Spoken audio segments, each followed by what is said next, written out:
Ikiganiro menya iwacu muragisanga ahantu henshi hatandukanye ku mbuga za internet zivuga kandi zikanasakaza amakuru y'iwacu. Muragisanga kandi mu mashusho kuri YouTube. Banyamurenge twese duhaguruke dushigikire iterambere ry'iwacu. Twibuke ko amahanga ahahwa ariko itaturwa. Tubahaye ikaze mu kiganiro kuri menya iwacu ijwi ry'imuhira. Mu kiganiro cy'uyu munsi tugiye kuganira ku myiteguro kwibuka inzirakarengane zazize ubusa cyangwa se zazize akarengane mu gihugu cy'u Burundi.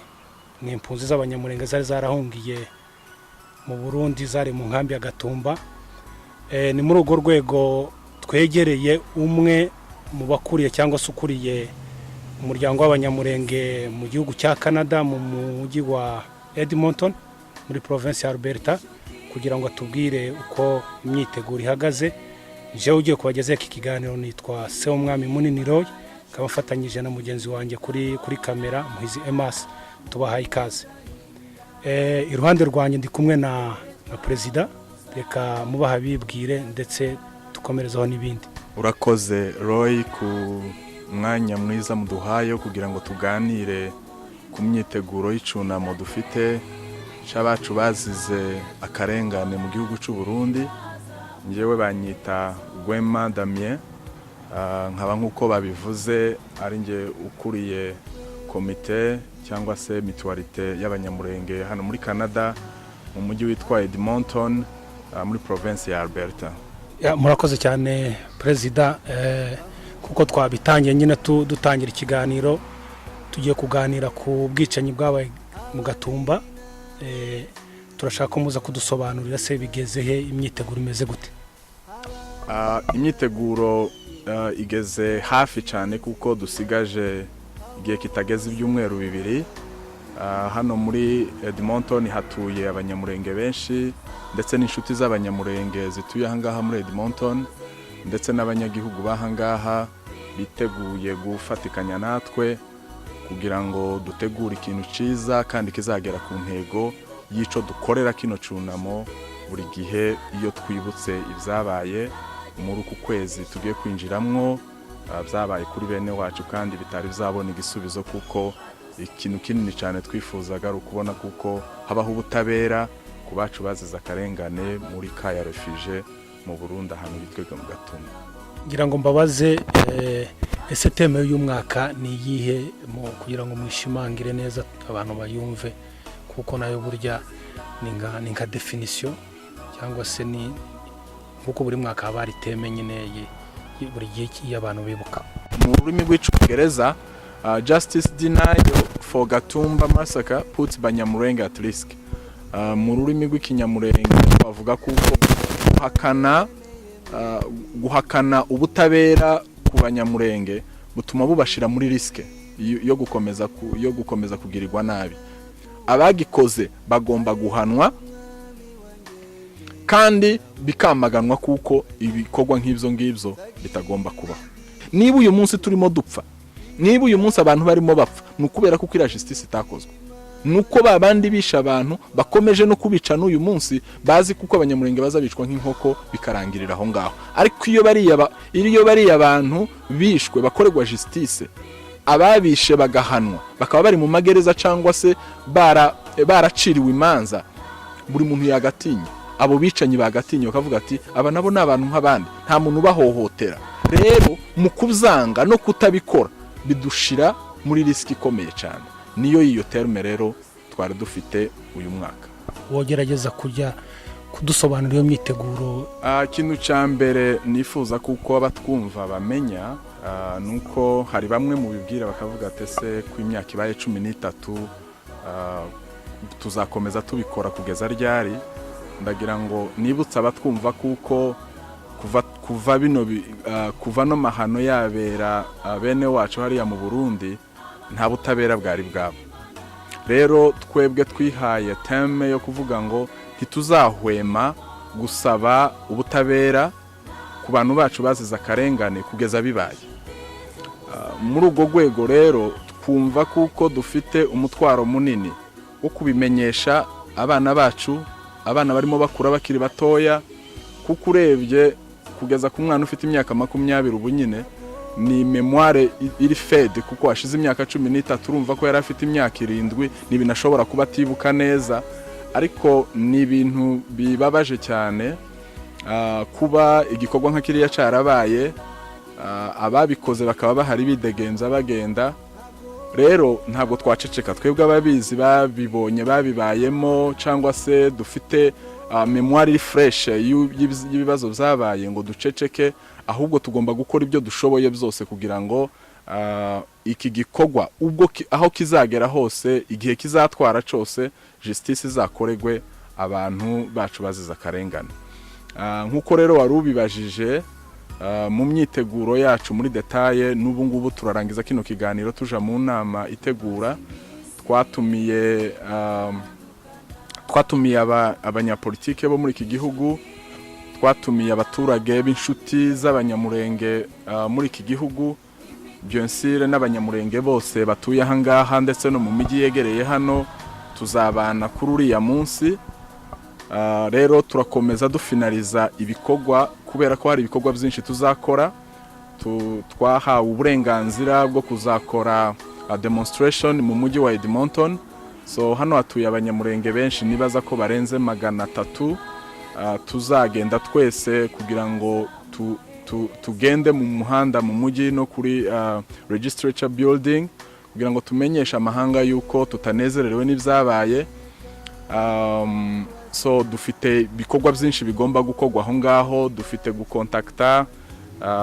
gukontakta ibihugu dutekereza kuko bifite uruhare mu kuba byazana iyo justice notama nk'u Burundi bufite abicanyi bakoze ubwicanyi hariya muri Gatumba nka Gatorwasa twumva kuko ubu ngubu bari no mu butegetsi bw'igihugu dufite kuzabamenyesha no kubagezaho akababaro kacu mu nyandiko kugira ngo babashe kumenya kuko icyo kintu ntabwo cashize ntabwo cacecetse justice itari yaba ntabwo tuzahagarara turateganya gukora ibikorwa bigamije kwegera cyane urubyiruko rwacu kugira ngo iyo fardo nabo bayumve ibaje ku mutima bayishire mu bikorwa n'igihe abakuru bacu n'abandi bose natwe twese tutakiriho nibi justice itari yaba ntabwo tuzahagarika murakoze cyane ngo timuzohagarika kugeza iyo justice ikozwe ubu tugeze ku nshuro ya 13 twibuka kandi nzi ko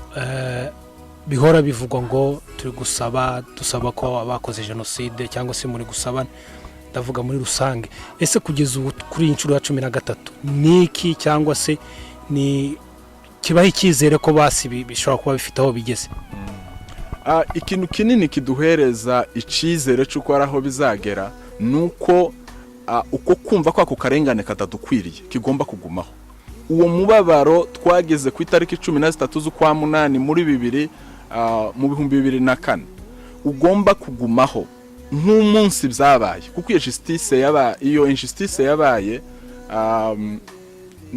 ni kintu tutagomba kwakira ngo tugifate aho isigeze ubu nyine aho abandi bageze muri bihugu dutuyemo n'ibindi bituranye n'iwacu ibibazo twebwe dufite ntabwo ari byo bafite hari abafite ibibazo byinshi byo kureba uburyo biteza imbere byo kureba uburyo bagera ku matekinoloji yandi yo mu rundi rwego ariko twe tukiri ku rwego rwo kuvuga ngo n'umuntu wapfuye aziza akarengane ntabwo abamwishe bagomba kuba bidegenza bagenda ku muhanda rero ngarutse ku kibazo cyawe ndumva kuko birashobora kugaragara nkaho nta kiraba birashobora kugaragara nkaho bikiri mu nzira ntacyo twari twageraho ariko tubashije kumva kuko iki kintu kiremereye kandi tutakirekura ngo tuvuge ngo byararangiye nta kundi twagira nk'iriya terme tugira mu buzima bwacu busanzwe ngo nta kundi nyine ngo tugende tureke nyine byararangiye oya ibyo ntabwo byabaye ntibyarangiye kuko nitutabikora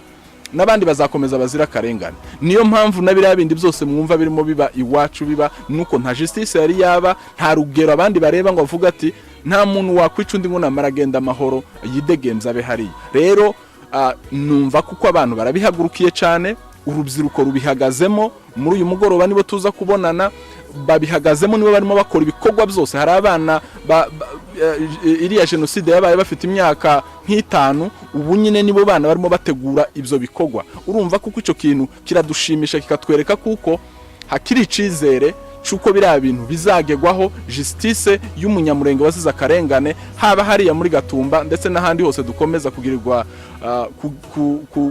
akarengane byazagegwaho natwe tukaba abantu nk'abandi.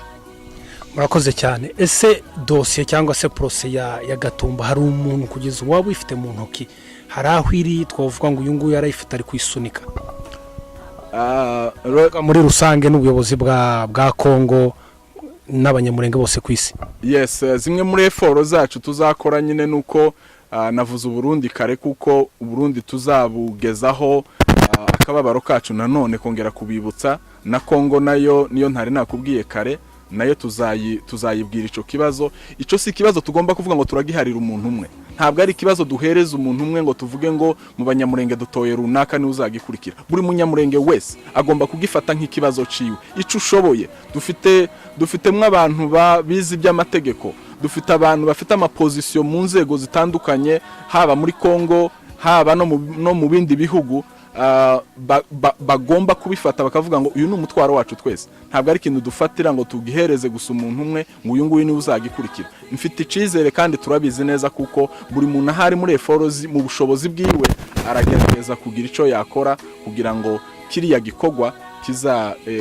gikogwa cyangwa se gushaka kwacu kuko habaho justice y'abantu bapfire muri Gatumba kigegwaho. So ndibaza kuko ntabwo ari umwe, nakubwira kuko ari benshi.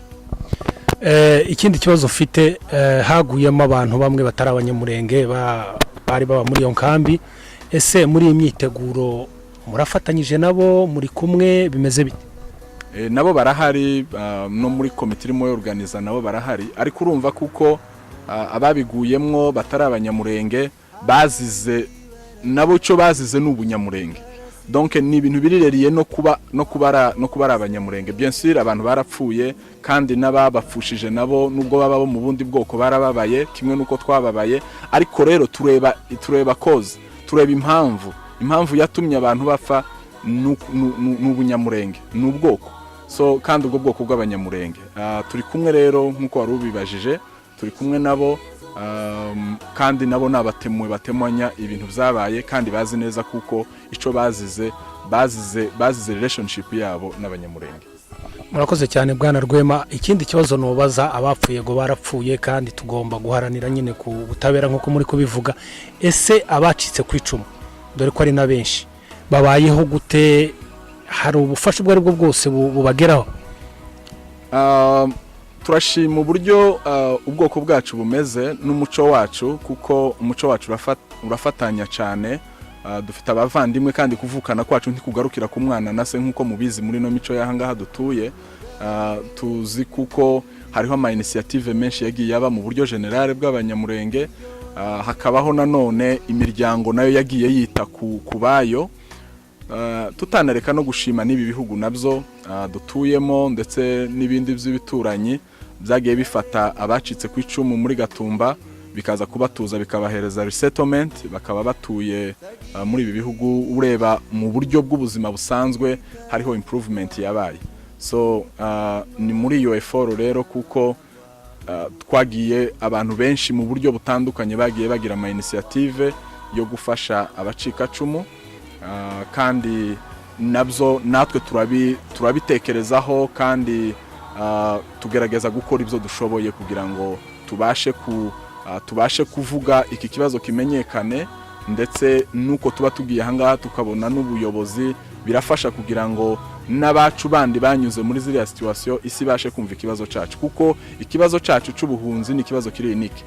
Hari umwanditsi umwe nibuka kandi wakoze ubushakashatsi ku banyamurenge utuye mu gihugu ca Amerika w'umuzungu, niwe wavuze ngo iyo UN iza kumenya neza ikibazo c'abanyamurenge hagombye kubaho clause cyangwa paragraph ivuga ku banyamurenge kuko ikibazo cabo c'ubuhunzi ari ikibazo kidasanzwe, ntabwo ari ikibazo nk'icabandi bose, ni ikibazo cyo mu rundi rwego cyane. Niki noneho muri rusange ku isi ndasaba kuko birazabereye muri East Africa.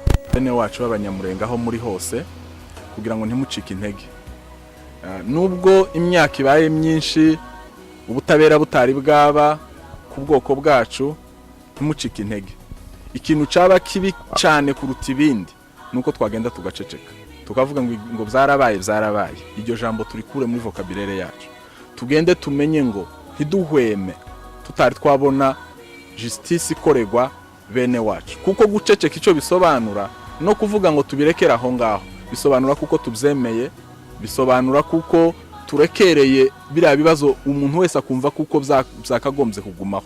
Abari i Burundi bahaguruke, abari mu Rwanda bahaguruke, abari muri Kongo bahaguruke, abari i Buraya bahaguruke, abari muri Amerika, muri North America yose muhaguruke, muzakomeze mubyibuka, ntimugacike intege ngo muvuge ngo bino byararangiye. Abana bige, abiga ubucamanza babwige bavuga ngo mubyo nzakontribuwa, niba kino kibazo nzageza igihe nja muri workforce kitarashira, nzakomeza nanje nkivugeho kuzageza igihe isi zavuga bariya yabahari, bariya bagatorwa baba bahari cyangwa badahari, bakazamenya ngo uwakoze icaha wese azihana. Inzego zindi ziyoboye isi nka UN bihane, bavuge ngo iki caha cabaye, turemera kuko cabaye, kandi ndetse niba ari n'indishyi z'akababaro zigomba gutangwa zitangwe. Ku rwego rw'u Burundi ndumva kuko abarundi bumva ururimi turi kuvuga, turagira ngo tubabwire iri jambo. Leta y'u Burundi n'abarundi mwese, leta iriho ubu nyine wenda si izagumaho, turabwira leta iyo ariyo yose izaba ihari mu mwanya uwo ari wo wose, haba none cyangwa ejo, ngo twebwe abanyamurenge uwo muzi wese kiriya kibazo kitari cyashira ngo abakoze buriya bwicanyi babone justice, ntabwo tuzahwema. Turagira ngo tubasabe rero mubashe gukora nkuko namwe mutakwifuza kuko hagira umuntu uzira akarengane w'umurundi, niko nako n'abanyamurenge nabo bavutse nkuko mwavutse, nabo bashaka kubaho nkuko mushaka kubaho. Mukore kiriya kintu, muzadufatire agatorwasa, mumushire mu butabera, yisigure wenyine yarahagaze, yiyemeza kuko ari we wisha abanyamurenge. Turabasabye ntituzabireka, tuzakomeza tubibasabe kuzageza igihe uriya mugabo ndetse nabo bafatikanyije bose bazashikirizwa ubutabera. Leta ya Kongo turagira ngo tubabwire, twongere tubibutse kuko Kongo ni igihugu cacu dusangiye. N'umunyekongo wese uko mwumva abana banyu batagombye kuzira ubusa, ababyeyi banyu batazira ubusa, niko natwe dushaka kubaho kandi tukabaho mu mahoro. Leta nimufate inshingano zanyu, igihugu cacu ca Kongo twese twaragikoreye, mufate inshingano zanyu, murengere abantu banyu bazize ubusa, musabe kuko leta y'u Burundi izatanga agatorwasa ndetse nabo yafatikanyije nabo kugira ngo bashikirizwe ubutabera, habeho justice ku bwoko bwacu. Turabibasaba kandi ntituzahwema. Mboneraho gusaba ndetse na bamwe mu bayobozi bari mu butegetsi bw'igihugu ca Kongo bakomoka iwacu Murenge, ngo mubyumve ko biri kuri mwebwe kubira justice itari yakogwa, nta gaciro rwose tuba twihesha. Mugende mukurikirane kiriya kibazo, musabe leta kuko igira icyo ikora, ikomeze kandi itazahwema kugeza justice ibaye. Icyo kibazo cya justice kugeza ubu ngubu nubwo twibanze cyane ku bwicanyi bwabereye mu Gatumba, ariko nagira ngo wenda mbaze ku bundi buryo kuko ubwicanyi bwose n'ubu ngubu burakomeje muri Kongo. Abanyamurenge bakomeje guhohoterwa cyane, kandi ngira ngo ejo bundi mu cyumweru mu kwezi gushize hari abantu bishwe babakura mu modoka barabakubita barabica. Donc ibibazo ubwo bwicanyi ngo barabakubise kugeza aho mupfuye. Birakomeje muri uku kwezi cyangwa mu mezi nk'atatu, ubwicanyi burakomeje, kandi kibabaje kinateye agahinda. Ababyamagana cyangwa bahaguruka si benshi, ndetse bari no muri guverinoma bari mu nzego zifata ibyemezo. Ugasanga abantu basa nkaho bari kureberera cyangwa se bategereje ko ari undi uzogira icyo abamarira. Ni iyihe message wobaha? Ikibazo kinini cyane tukirebere ku butegetsi buhari budashobora gutanga umutekano. Eforo zose zishobora gukogwa, twebwe nk'abanyamurenge dukore eforo yo kuvuga ngo dusobanure. Hariho ubujiji burenze bw'abaturage bo muri Kongo bayandi moko bagendera mu gushukana kwa bari abantu bari muri politike badafite inyungu zabo principe zihari kuko yamoka arwanye nta udapfa. Ndagira ngo basabe rero tubana amahoro ayandi moko mwese mugende mutuze, twese turashaka kubaho kuko amahoro ntimuzayabuza abanyamurenge ngo nibamara baryame hasi mu bice nk'abica inzoka, nabo bazirwanaho. Ikiriyo cyose ni kimwe, bose bazababara. Rero ndagira ngo nsabe tumenye neza yaba hari uburyo ahubwo twakwihuza n'andi moko y'iwacu hariya tugasaba kuko leta stopinga, tukayisaba kuko istopinga, tukareka kwita ku byabo. Kuri bari abantu b'abapolitisiye bararinzwe, bafite abagadi hirya no hino, barangiza bakatureka abaturage mu misozi tubamo bakaduteranya gusa bavuga ngo uyu nguyu nuwo muri kino gihugu, uyu nguyu ntakomoka muri Kongo. Yewe Kongo si igihugu cyari gitangaza cyane cyo kuvuga ngo nico dushaka kubamo, nuko ari icacu tugifiteho uburenganzira uko caba kimeze kose. Iyo tuba bahandi naho twohabaye kandi tukanezerwa no kuba duhari, ariko kuba ari iwacu ntabwo tuzahareka, ntituzahava.